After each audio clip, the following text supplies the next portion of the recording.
So, you've gotten into Bitcoin, you've come across Ethereum, and then you kind of see the future with Ripple and the use cases.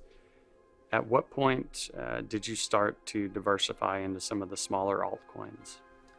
Yeah, so I think that probably started late last year, sort of after the first beginning of this bull run that we just went through. At that point, I started to follow some people on the internet, hear what people were saying, and hear about these up and coming projects.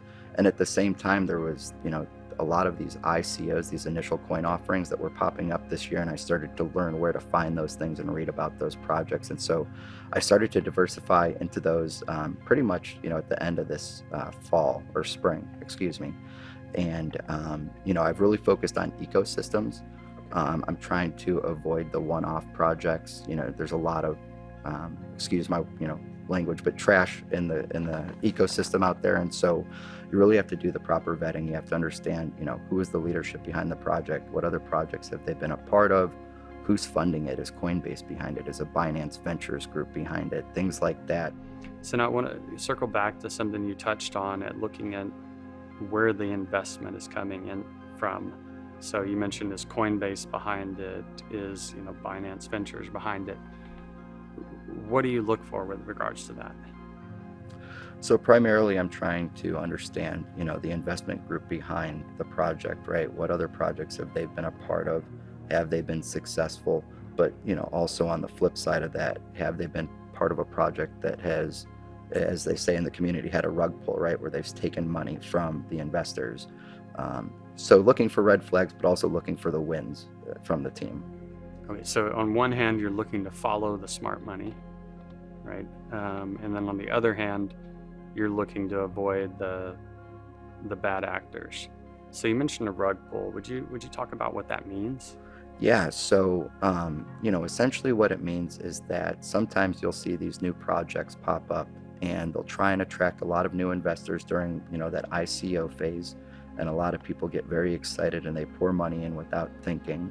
And then later on, the team behind the project can use some technical features and other things to essentially flood the market with coin, right? They can artificially inflate the supply, or they can dump all the tokens on the market at once.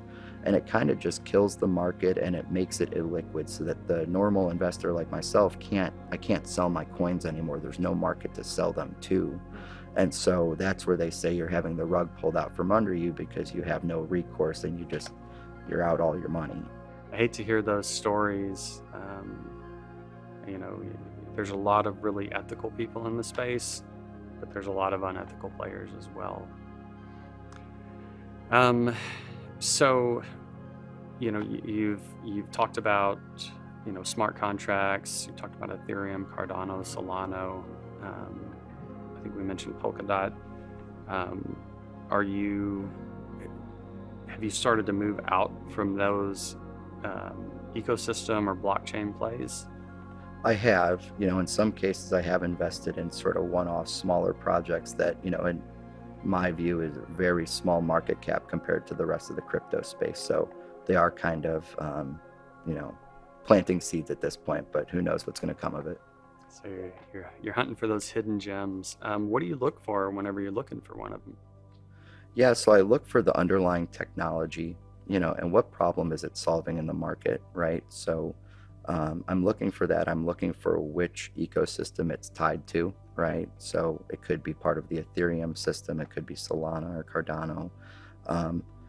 And then I'm looking for the team behind the project. So, especially the developers, have they worked on other projects that have been successful? Have they been able to deploy code on a timely basis, right? Have they had audits approved by other third-party companies? So things like that. Excellent. So you actually look at the development team and their ability to hit deadlines. Yeah, it's very common in the crypto space for everyone to set a deadline and say where a platform is going live, or, whatever deliverable may be. And it's more often than not, I think everyone's late to deliver those items in the crypto space. And so it's kind of something that we've all come to expect as part of the way it goes. But so I do look for that. And so whenever when you're talking about these deadlines, is that where the roadmap comes in? Yeah, so I think yes, one, the roadmap is where they communicate that timeline, but also I think a lot of these projects now have migrated to things like the Telegram app, where Okay. they're communicating in more real time. So I find that with the real projects, you're going to see a pretty active Telegram channel, and they're Okay. going to they might have a separate like conversation channel and then an announcement channel, and that's where all the big information sits. Interesting. So they're communicating directly with the community via Telegram.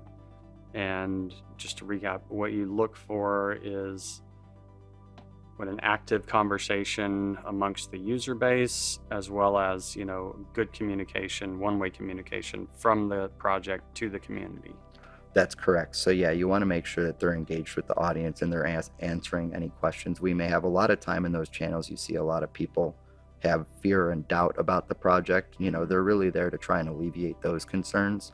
Another function that you see in these Telegram channels and across the crypto space in general is these things called AMAs, which is Ask Me Anything. And Mm. it's these open forum interviews or questions, right? So the leadership of a team may say, we're going to do an Ask Me Anything event on this day and time.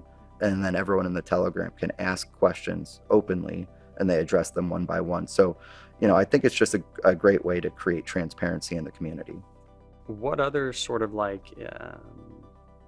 outside of management team and the value proposition and the problem it solves, what are some of the other maybe sentiment or, user base activities, so some of these more intangible things that you look for? Sure. So I try and sort of see if there's a conversation happening on Twitter that's, and see what the different voices that be are saying. I also look to see where the coin is traded. So very often, especially with smaller projects, they start off on what are called decentralized exchanges, such as Uniswap, where you kind of have to be a crypto pro to know how to get there. And, with these small projects, the name of the game is you start off on a small exchange like Uniswap. And then hopefully as you grow, you engage these larger exchanges and you get listed there. So Coinbase or a Binance. But I'm typically looking to see if there's enough users in the Telegram channel, how much daily volume is trading on a daily basis, right, within the coin. And then looking for unusual activity or large buys. Sometimes you can see one user, because all this blockchain information is open source, you can see someone make large purchases, and that kind of tips you off to things at times before large movements happen. What are some of the sources that you go to discover new ideas? Sure. So there's a couple Telegram channels that I follow. You want me to name them here? I'm If you're happy to. comfortable doing Yeah. that, yeah. So there's one person in particular. His name is Infinity Gains with a Z at the end. It's a very large group. There's about 40,000 people there. A lot of people promoting bad projects, but the leader of the group himself, puts out a couple things every now and then. And, through my short experience, I found him to be relatively trustworthy. And so that's been good.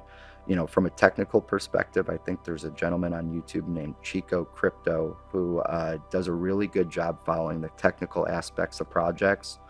BitBoy Crypto is another one that I keep an eye on. I think he, has a large following. He's very much focused on the larger projects. He's not really into the small altcoin stuff. Yeah, I think those are sort of like the three like pundits I would say that I listen to.